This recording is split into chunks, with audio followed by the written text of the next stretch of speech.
السلام علیکم ورحمۃ اللہ وبرکاتہ۔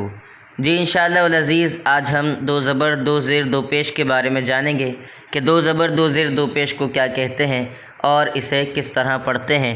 قرآن مجید کی تلاوت کے دوران اکثر آپ دو اس طرح کے اعراب دیکھتے ہوں گے جو کبھی حرف کے اوپر ہوتے ہیں اور کبھی حرف کے نیچے ہوتے ہیں، اور کچھ اس طرح کے اعراب دیکھتے ہوں گے جو حروف کے اوپر ہوتے ہیں۔ تو حقیقت میں انہیں ہی دو زبر دو زیر اور دو پیش کہا جاتا ہے، اور انہیں تنوین بھی کہتے ہیں۔ آئیے اب جانتے ہیں کہ تنوین اصل میں کیا ہوتا ہے۔ تو تنوین اصل میں نون ساکن ہوتا ہے۔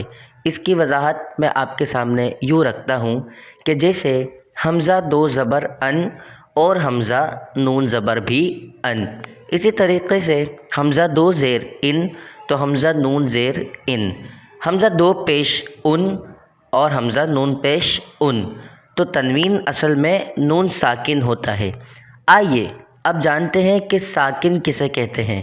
تو دیکھیں، جس حرف کے اوپر زبر زیر پیش آ جائے وہ حرف متحرک ہو جاتا ہے، اور جس حرف کے اوپر دو زبر دو زیر دو پیش آ جائیں وہ حرف منون ہو جاتا ہے۔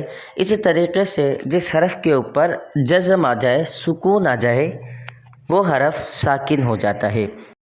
اور ساکن حرف کو ہمیشہ اپنے سے پہلے زبر زیر پیش والے حرف سے ملا کر پڑھا جاتا ہے، جیسا کہ حمزہ نون زبر ان، حمزہ نون زیر ان، حمزہ نون پیش ان، ان ان ان۔